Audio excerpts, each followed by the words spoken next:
C'est Africa Intelligence qui nous informe que le président Alassane Ouattara avait pris la décision de nommer le 4e pont en l'honneur de Laurent Gbagbo. Cependant, l'officialisation de cette mesure semble désormais incertaine. En grande partie, en raison de l'opposition ferme du Premier ministre Robert Begré-Mambé. Le président Ouattara avait pourtant annoncé en mai 2023 son intention de nommer le 4e pont d'Abidjan en l'honneur de Laurent Gbagbo. Selon Africa Intelligence, la question de la dénomination du pont divise profondément le cercle rapproché du président Ouattara. Si certains conseillers voient cette démarche comme un pas crucial vers la réconciliation nationale, d'autres s'y opposent fermement. En première ligne des opposants figurerait le Premier ministre Robert Begré-Mambé. Ce dernier, toujours marqué par son éviction brutale de la présidence de la commission électorale par Laurent Gbagbo en février 2010, resterait farouchement opposé à l'initiative. Le 4e pont, d'une longueur de 7,5 km, est un projet majeur, financé par la Banque africaine de développement et l'État ivoirien. La mise en service officielle du poste de péage de ce pont a eu lieu le lundi 1er juillet 2024. Et donc, c'est Africa Intelligence qui nous informe. Et moi, j'ai dit que si Laurent Gbagbo peut porter le nom d'un pont en Côte d'Ivoire, j'aimerais rappeler à nos dirigeants que c'est Laurent Gbagbo et ses suppôts qui font savamment le sabotage du travail du président Ouattara.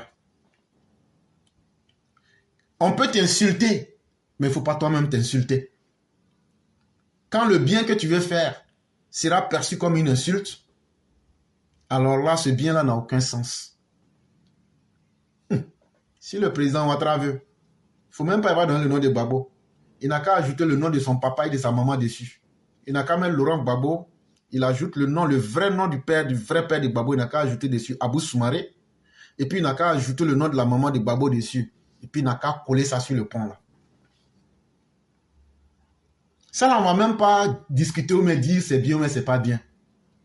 À la fin là, ce n'est pas la première fois qu'on se donne à cet exercice. Le 5e pont, c'était le même jeu. Mais si c'est un amusement, nous on ne rentre pas dans cet amusement là. Et si c'est sérieux, on vous regarde, faites. Mais un homme, chaque fois que tu dois poser une action là, tu te dis toujours quelle est la quantité des conséquences à venir et quel est l'avantage qu'on va en retirer. De mémoire d'homme, qu'est-ce que Laurent Gbagbo a posé comme action remarquable et louable pour qu'il puisse être honoré? Si le président Ouattara donnait le nom de ce pont à Laurent Gbagbo, pour moi, toutes les cérémonies qui sont organisées pour célébrer ceux qui font bouger véritablement la Côte d'Ivoire, ça va même apporter un discrédit même à tous les efforts du gouvernement ivoirien. Et pourquoi? Parce qu'on ne peut pas prendre un jour pour célébrer l'excellence et en même temps immortaliser la médiocrité Laurent Gbagbo. Parce que ceux qui vont passer sur ce pont-là vont demander, mais Laurent Gbagbo, il a fait quoi d'extraordinaire pour pouvoir avoir ce nom-là? Non, il avait créé les escadrons de la mort, il avait les jeunes miliciens, on a créé une voie rapidement pour qu'ils puissent se déplacer de Yopougon. Et donc, en hommage à tout ce qu'il a fait pour massacrer les Ivoiriens, on a fait un pont rapide pour que la prochaine fois, quand il va revenir au pouvoir, les miliciens libériens.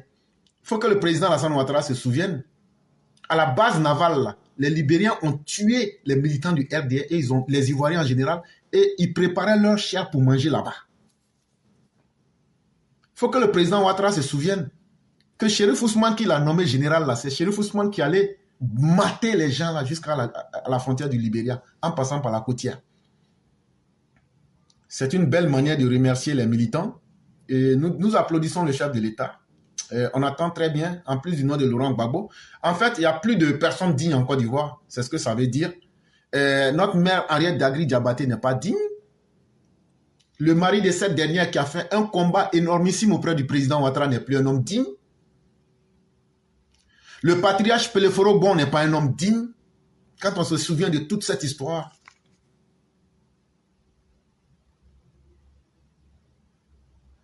Et Jenny Komena n'est pas un homme digne. En fait, chaque fois que dans un pays, il n'y a plus de femmes et d'hommes dignes, on se retrouve à célébrer les anti-valeurs. Et moi, j'ai dit bravo au président Ouattara. S'il a fini tout le travail qu'il devrait faire et que maintenant il doit rentrer pour célébrer les anti-valeurs, le monde va le regarder, le monde va sourire pour dire vraiment il n'a plus rien à faire. Donc ça, là, on ne va même plus jaser, on ne va même plus spéculer là-dessus. Si vous voulez, ajoutez même le nom de Simone et Yves Babo dessus. Avec les progrès là. Ça serait une très bonne chose. Vous pouvez honorer Laurent Gbagbo et l'immortaliser. Mais vous ne pouvez pas immortaliser vos militants. Vous ne pouvez pas immortaliser le combat de ces anonymes qui sont morts en tant que des personnes. C'est une très bonne chose. Vous le faites, les conséquences, on va en 2025. Il y a des actions qui démoralisent les gens. Il y a des actions qui démoralisent les Ivoiriens. Parce qu'on ne sait plus où est-ce qu'on veut amener les Ivoiriens véritablement. On célèbre ici, dans la main droite, l'excellence. Et on vient immortaliser ici la médiocrité et la nullité.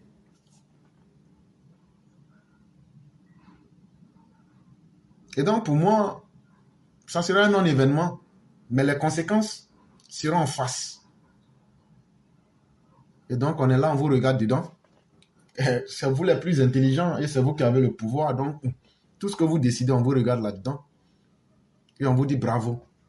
Mais c'est que nous, on retient. Le message, il est simple. Ils savent très bien qu'on les attend au tournant. Cette fois-ci, là, c'est pas affaire de Bakabéo. C'est nous tous, on va sortir, on va désobéir à notre papa Adou. Cette fois-ci, là, on va désobéir à notre papa Adou. On les attendait. Et ils savaient. Oui, le message est passé fort. Le corps extrémiste qui va s'amuser, on va le dire. Le message est passé fort, ils ont entendu, ils ont bien compris le message. C'est moi qui vous dis ça. Donc, famille, restons concentrés, restons concentrés, restons concentrés. Ne soyons pas détournés, restons concentrés.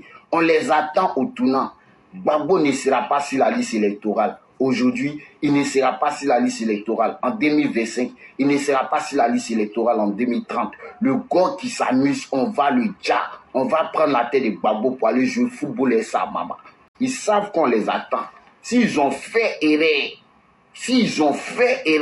on va les accompagner au Libéria, on va les accompagner au Ghana, on va les accompagner en Sierra Leone, on va les accompagner au Togo, on va les accompagner au Bénin, parce que c'est leur pays d'origine. Nous, on sait d'où ils viennent, mais on ne parle pas.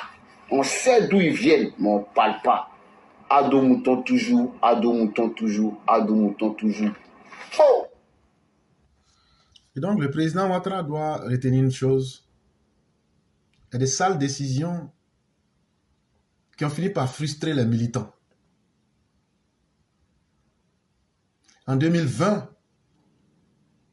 le président et l'armée de Côte d'Ivoire avaient dit aux Ivoiriens, restez sereins, on va vous protéger. Mais jusqu'à aujourd'hui, on vous parle. Il n'y a eu aucune décision en faveur des victimes. Les 13 morts de Dabou, rien. Nos mères qui sont mortes à l'Est, rien.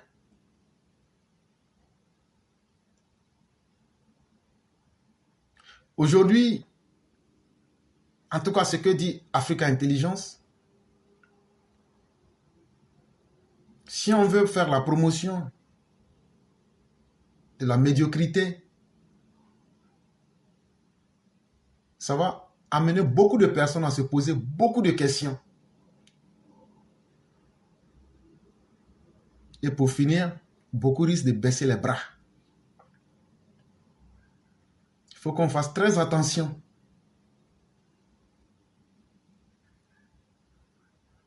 Ça rend simplement triste comment dans un pays, quelqu'un qui est en conflit avec la justice et qui résiste à l'autorité de l'État et qui envoie des gens à l'extérieur pour négocier des complots contre la République, on veut donner le nom, on veut immortaliser ces personnes. Il faut respecter quand même les Ivoiriens, il faut respecter. Nous savons lire entre les lignes au moins. On sait faire le rapprochement des événements. Mais de toute façon, c'est eux les gouvernants, ils peuvent faire ce qu'ils veulent. Mais aujourd'hui, le président Ouattara doit retenir une chose. De plus en plus, les militants disent on va te désobéir. Quand un père de famille qui a de la respectabilité, et même, je dirais même, l'estime au-delà du respect, quand tes enfants commencent à te dire on ne va plus t'écouter, ça veut dire qu'il y a quelque chose qui est en train de changer. Ça veut dire que le capital respect et sympathie qui était là est en train d'être écorché. Sinon, là, le président Ouattara, là, les militants ne peuvent pas se permettre de lui parler comme ça. Mais c'est parce que les militants ont trop subi. Laurent Gbagbo, à lui seul, sa vie, ce qu'il a causé en termes de dégâts aux Ivoiriens et en particulier aux militants RDR, c'est trop. Mais vous continuez chaque fois à rappeler des souvenirs extrêmement douloureux aux militants. On oublie qu'on a nos martyrs. On aurait pu appeler ce pont-là le pont des martyrs. C'est une dénomination assez neutre. Tous les camps s'y reconnaîtraient. S'il n'y a plus de nom à donner là, appelez ça le camp des martyrs. Chacun va célébrer ses martyrs comme il le veut. Mais de là à aller nous trouver le nom Laurent Gbagbo, nous, ça nous fait sourire et puis on dit, mais finalement, c'est de la moquerie. Mais on vous regarde là-dedans. Oh, c'est trop! Et qu'est-ce que j'ai entendu encore? Qu'on veut donner le nom de Laurent Gbagbo à un pont? Mais attendez, cher président, son excellence Alassane Dramane Ouattara, avec tout le respect qu'on a pour vous, n'oubliez pas que nous, les Ivoiriens, nous, les gens du Nord, nous avons perdu assez de parents. Nous avons perdu nos enfants. Nous avons perdu nos parents. Nous avons perdu nos frères et sœurs. À cause de cet individu, à cause de ce rat d'égout, à cause de ce criminel, à cause de ce voleur, ce brigand, ce casseur de banque, à cause de cet étranger, malien, voleur de nationalité ivoirienne, qui n'a fait que semer la haine en Côte d'Ivoire, la division, qui n'aime personne d'autre à part eux-mêmes, qui n'a rien fichu pendant 10 ans de règne en Côte d'Ivoire. Et c'est à cette personne-là que vous pensez à vouloir donner le nom d'un pont. Mais attendez, cher président, son excellence Alassane Dramane Ouattara, vous nous avez demandé, après le massacre que ces personnes-là ont fait sur nos familles, vous nous avez dit de ne pas nous venger. Et nous vous avons écouté. Et après cela, il n'y a pas eu de justice. Et vous avez laissé ces personnes-là rentrer en Côte d'Ivoire, venir nous narguer à longueur de journée. Comme si cela ne suffisait pas. Vous pensez maintenant à honorer le nom de ce criminel? Monsieur le Président, son excellence Alassane Dramane Ouattara, sachez que cela, nous n'allons jamais accepter cela. Et en pensant seulement le fait que vous pensez déjà à évoquer cela, nous les victimes, nous ressentons ça comme un manque de respect de la part de nos victimes, des personnes que nous avons perdues. Ce monsieur-là ne mérite rien du tout. Il ne mérite qu'on lui dise la vérité, qu'on lui mette face à ses crimes et à son irresponsabilité. Voilà tout ce qu'il mérite, ce monsieur-là. Il ne devrait même pas être là, en train de traîner dans le pays avec ces criminels, les autres criminels. Ils devraient être tous en prison. Si cela n'est pas fait, qu'on les laisse la vie sauve, c'est déjà beaucoup. Et en plus, ils mangent notre argent. L'argent que vous nous donnez, l'argent des Ivoiriens. L'argent de nous les victimes, nous qu'il a tué les familles. Vous lui donnez ça en rond viagère. C'est assez largement suffisant. Voilà, donc sachez cela, Monsieur le Président, que toutes les responsabilités que vous prenez, toutes les décisions que vous prenez, n'oubliez pas cela. Ne faites jamais ce genre d'erreur-là. Ne faites jamais cela. Sinon, nous, les victimes, nous allons prendre ça comme un manque de respect de notre part et de la part de nos victimes. Voilà, je vais m'arrêter là. C'était mon coup de gueule ce soir. Le quatrième pont, je voudrais vraiment dire au président de la République directement que s'il est vraiment avéré que cette décision est discutée, ce serait vraiment une très très mauvaise décision. Parce que ça mettrait en mal, forcément, en tout cas l'idée qu'on se fait de lui. C'est vrai qu'il veut absolument que les Ivoiriens viennent à la réconciliation, mais nous avons compris que nous sommes réconciliés. Donc, c'est pas un chapitre aussi préoccupant que celui-là. Nous retenons des débats divers et des accusations, bien des attaques diverses que jamais, et ça il faut que tout le monde se prépare à cela, jamais nous n'allons pas avoir les mêmes points de vue. La diversité des opinions est désormais chose acquise en Côte d'Ivoire. C'est en cela que, personnellement, je pense qu'il faut respecter, en fait, regarder les positions de ceux qui sont dans l'opposition, même si nous savons qu'ils sont dans le faux. Nommer le pont, le quatrième pont Laurent Gbagbo, ce serait insulter ces milliers de morts. Ils n'ont rien fait, ils n'ont rien demandé, ils ont été tués froidement, de façon atroce.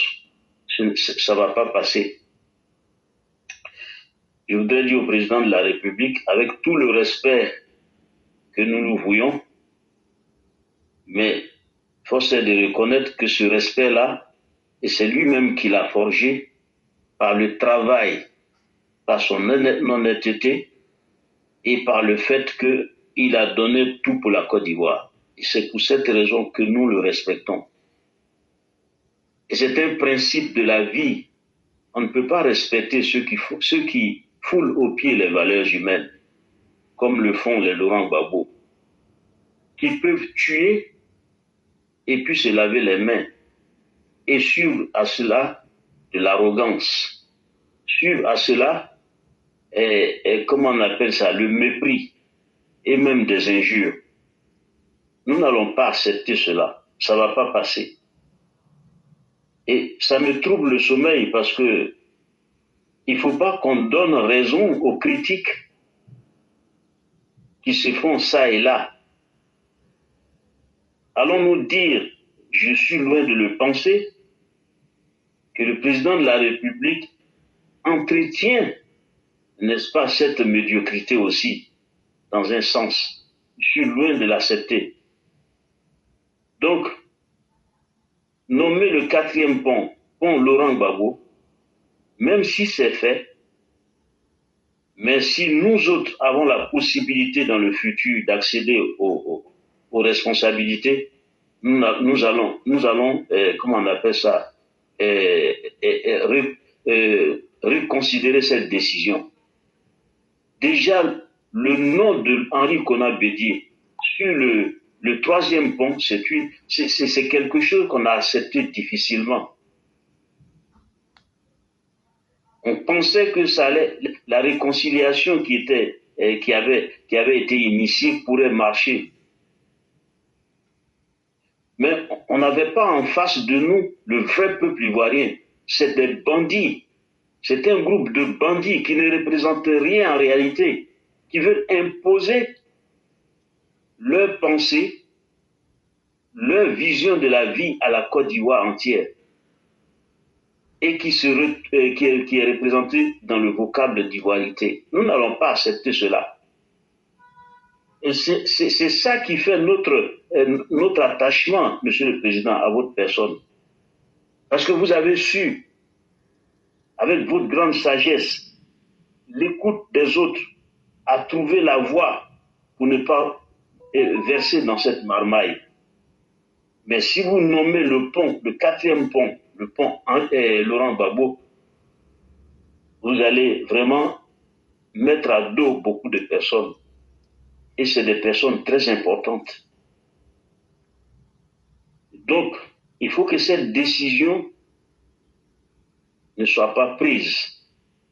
Nous ne pouvons pas supporter cela. C'est une insulte à nos efforts. Il y a plein de personnes qui sont dans l'ombre, qui se battent pour la Côte d'Ivoire, que vous-même, Monsieur le Président, vous ne voyez pas, mais qui se battent et qui ne demandent rien. La seule chose que nous demandons, pour être plus précis, c'est le développement de la Côte d'Ivoire, du nord au sud, de l'est à l'ouest, au centre, et pour tous les Ivoiriens. C'est tout ce que nous demandons. C'est ce que nous avons demandé au président de la République d'alors, le président Feu Félix Houphouët-Boigny. Nous avons crié, n'est-ce pas, contre le népotisme. Nous avons crié contre les injustices. Nous avons demandé qu'un Ivoirien n'est pas mieux qu'un autre Ivoirien. Nous voudrions que dans ce pays, chaque Ivoirien se sente pris en compte. Et ce travail, vous l'avez commencé de façon très honorable. Ne perdez pas cet honneur en prenant cette décision qui est très très mauvaise. Assumez-vous comme vous l'avez toujours fait. Laurent Gbagbo ne mérite pas cet honneur. Les critères qui peuvent, n'est-ce pas, nous permettre d'attribuer un nom quelconque à un édifice sont connus dans nos textes.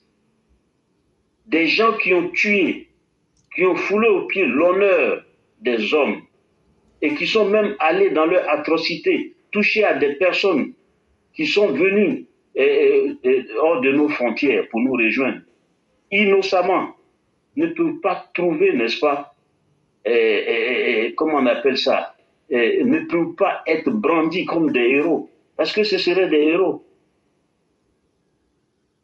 Donc, les 3000 morts, c'est gratuit.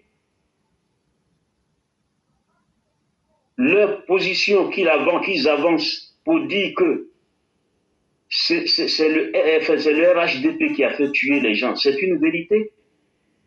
C'est parce que nous ne voulons pas, n'est-ce pas, verser dans ce débat creux. Parce que nous savons la réalité.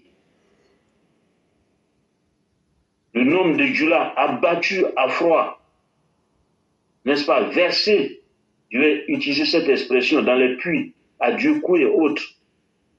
Des personnes qui ont fui parce que des cours étaient entourés, des mercenaires qui ont envahi la ville. Nous savons toutes ces vérités, mais ouvrir ce débat, c'est perdre le temps. Et vous avez trouvé la bonne formule, Monsieur le Président. Vous avez trouvé la bonne formule, c'est de mettre le pays en chantier, de travailler. Et c'est en cela que je rejoins certaines positions du Premier ministre, qui est très catégorique. C'est vrai, par moments je dis, nous allons faire attention pour ne pas quitter, n'est-ce pas, la ligne de notre parti. Nous sommes au centre. Nous voulons éviter toute forme, n'est-ce pas, d'extrême. Parce que c'est au centre qu'on trouve la vérité. Mais nous n'allons pas accepter, très sincèrement, qu'on honore des gens qui n'ont pas honoré la Côte d'Ivoire. Et puis ce qui se passe avec le président burkinabé. Mais c'est une crise salutaire. Ce qu'il vient de faire, c'est très bien. Et je l'ai toujours dit.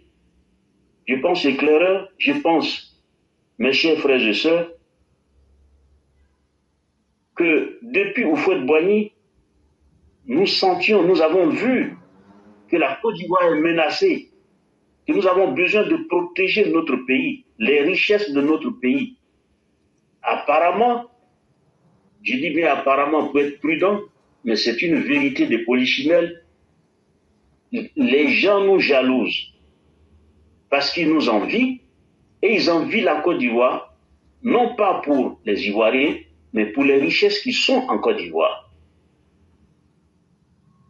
Comment on peut comprendre que vous vous mettez contre un pays où il y a des milliers de vos ressortissants qui gagnent très bien leur vie et maintenant vous voulez utiliser les richesses que ces gens-là amassent dans ce pays-là pour pouvoir combattre encore ce pays? Nous n'allons pas accepter. Et c'est en cela que je dis, c'est une chance. Au fur et à mesure que la gouvernance du pays se déroule sous le RHDP, nous voyons émerger de façon vraiment soudaine et parfois éparpillée tout ce qui est caché comme complot contre la Côte d'Ivoire. Il faut protéger nos richesses. Il faut que les étrangers sachent que le pays appartient aux Ivoiriens.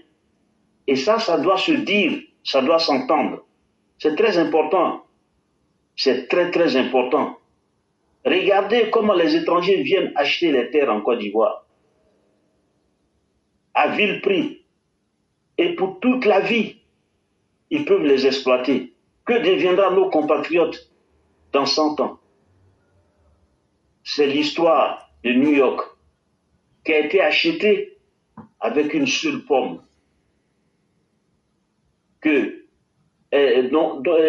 Auquel fait allusion la société Apple. La pomme. Les Indiens ont perdu New York pour une pomme. Regardez ce qu'est devenu aujourd'hui New York. Les États-Unis, c'était la terre des États-Unis. Originellement, ça appartient aux Indiens. Si j'ai dit des contre-vérités, rectifiez-moi. Nous sommes à l'école, nous apprenons. Ça appartient aux Indiens, mais aujourd'hui, les Indiens se cherchent dans leur propre pays. Nous pouvons vivre cette réalité chez nous. Nous commençons, ça devient plus clair, plus visible, plus tangible. Effectivement, notre pays est menacé. Et quand je regarde, je lorgne des pays comme le Ghana, contrairement à la Côte d'Ivoire, je vois clairement que les Ghanéens ont compris la supercherie. Et ils protègent leur pays. Tout ce qui se passe en Côte d'Ivoire ne se passe pas au Ghana. Vous ne pouvez pas accéder, n'est-ce pas, aux propriétés foncières comme on le fait en Côte d'Ivoire. Ou gérer une affaire et gagner des milliards sans produire, en tout cas sans payer des impôts conséquents comme au Ghana. Nous sommes gentils, mais Monsieur le Président, nous savons que vous avez la bonne foi, mais nous devons vous aider. Parce que, visiblement, c'est difficile, très très difficile. Et je suis content parce que nous voyons que notre conviction est vraiment la vérité pure. Notre pays est pris en sandwich par des gens qui veulent nous qui veulent accaparer nos richesses. Ça sera des sources de conflits terribles. Il faut l'arrêter. Il faut l'arrêter. Il faut aller très vite et s'imposer. Quitte à quitter la CEDEAO, nous allons l'assumer. La Côte d'Ivoire ne peut plus continuer à supporter cela. Mes chers frères et sœurs, ou la CEI. Bien évidemment, il y a eu un cafouillage, mais moi je pense qu'il ne faut pas... il faut peut-être demander que la CEI revienne si cette mission a échoué. Et nous, au RHDP, faire tout pour diffuser l'information, mais je ne suis pas surpris. Je ne suis pas surpris. L'ambassade de Côte d'Ivoire, depuis très longtemps, même avant M. Maurice Bandama, l'ambassade de Côte d'Ivoire, n'a jamais été au rendez-vous de façon active. Je ne sais pas s'ils comprennent ce que c'est qu'une ambassade. Quelle est la mission d'une ambassade? Il faut accompagner le développement du pays. Et ça a des implications diverses. Heureusement qu'il y a des investissements qui sont en train d'être faits. Mais nous voyons que la dynamique qui doit accompagner la politique du gouvernement n'est pas du tout ce que nous voyons sur le terrain. Il faut que l'ambassade se ressaisisse. Et c'est en cela que nous devons, nous, au RHDP,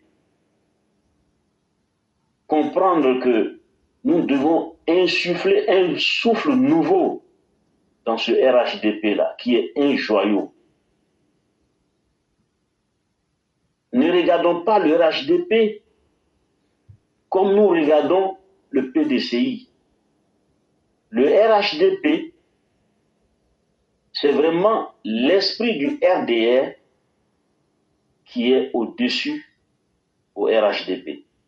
Et cet esprit-là, tout le monde sait qu'il est bon. Et nous devons protéger cela. Et protéger cela, c'est s'incrustrer dans le fonctionnement du RHDP.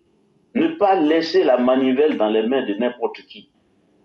L'enjeu est là.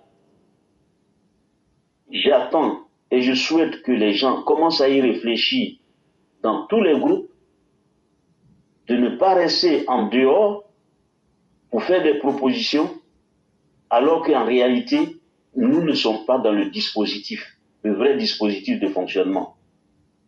Et j'appelle ici le Premier ministre, j'appelle vraiment tous les sympathisants, en fait, tous les membres actifs du RHDP qui sont auprès du président de la République et qui sont dans l'esprit du président de la République et dans l'esprit des textes du RHDP, de vraiment regarder tous ceux qui veulent vraiment faire la lutte comme il se doit, conformément à l'esprit du RHDP, pour que le parti qui est aujourd'hui en danger puisse être sauvé. Je pense qu'on peut le réussir et je compte beaucoup sur vous, éclaireurs. Je compte sur tous les membres de la classe et puis des personnes qui sont ailleurs pour que très rapidement on se rassemble pour faire des échanges, pour accompagner le gouvernement, parce que je sens qu'il y a une menace, il y a une colère, il y a des choses qui se passent, qui deviennent de plus en plus difficiles à supporter. Et c'est de bonnes guerres, parce que c'est l'après Ouattara, en fait, en réalité, que nous sommes en train de craindre.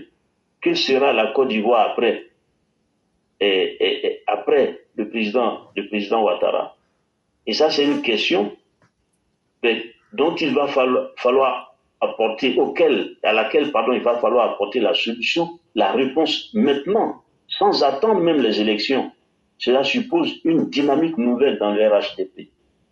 Je vais m'arrêter là pour ce soir et j'invite éclaireur, je vous invite, n'est-ce pas, ce qu'on essaie de voir, les possibilités de toucher tous les barons du RHDP, tous les problèmes qui sont au niveau du RHDP, quitte à nous déplacer peut-être dans des sphères, comment on appelle ça, qui ont plus de voix, pour, n'est-ce pas, apporter ce souffle nouveau. On en a besoin, c'est vrai. Il y a des cadres qui peuvent plus, n'est-ce pas, accompagner la lutte vraiment dans la dynamique que nous souhaitons. Et puis n'oubliez pas que l'opposition joue sur les émotions. Et quelles sont ces émotions? Sur le mensonge, en fait.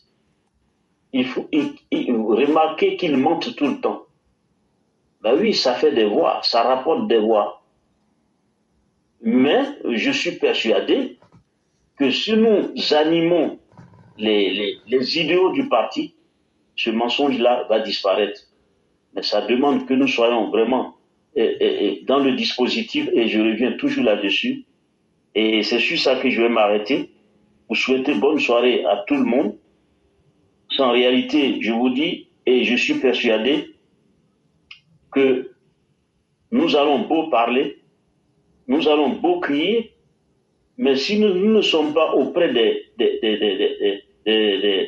lieux de décision, je pense que ça ne va pas marcher.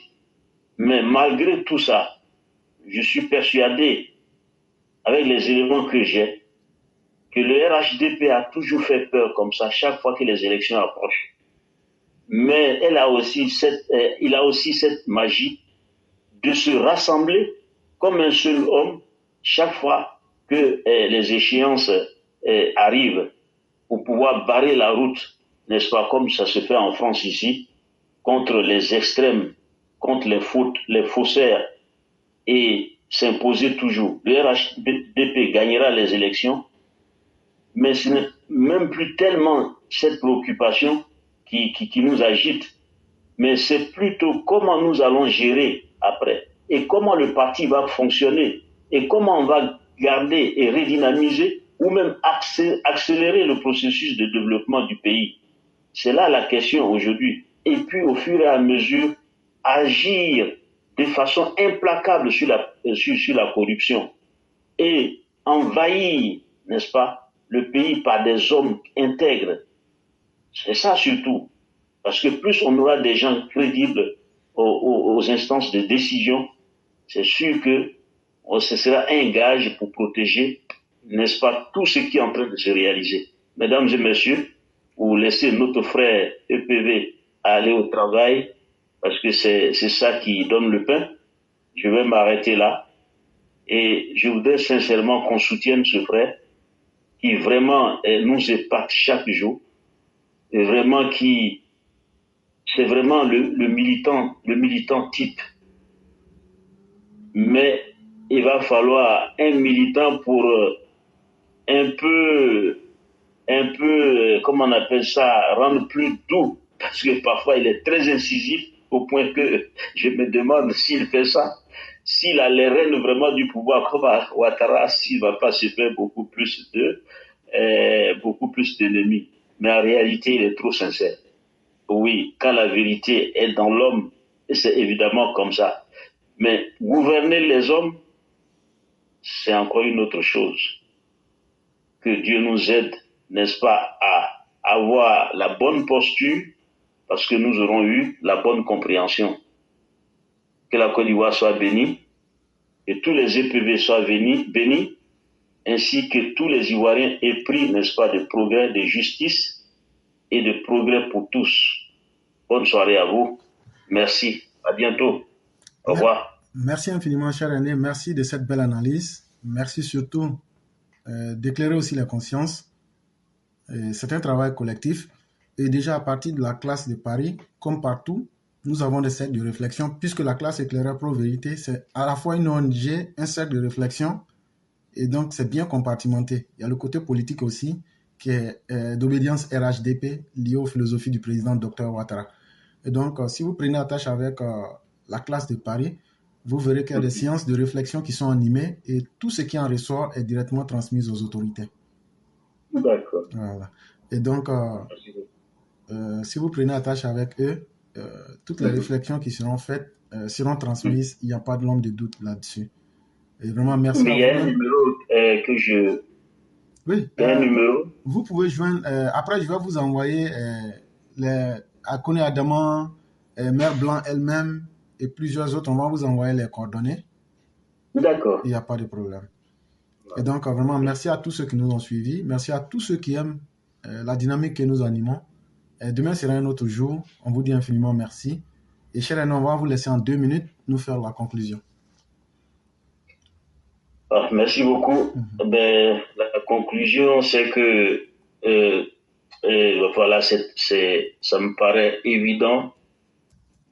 Chaque fois que vous montez en colère, chaque fois que vraiment vous levez la voix, et ça montre que le RHDP ne doit pas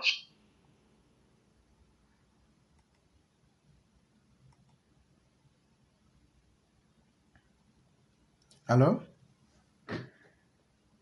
cher aîné, nous n'arrivons plus à vous entendre. Certainement que vous avez reçu un appel ou bien il y a un problème, mais nous n'arrivons plus à vous entendre. Alors? Et donc, mesdames et messieurs, nous n'arrivons plus à joindre l'aîné. Certainement qu'il y a un déficit de communication, soit que la ligne est mauvaise ou bien il y a un autre problème. Mais en tout cas, nous disons merci à tous ceux qui nous ont suivis en ce jour, et que la bénédiction divine soit sur chacun d'entre nous et que Dieu nous protège. Merci infiniment à chacun et à chacune.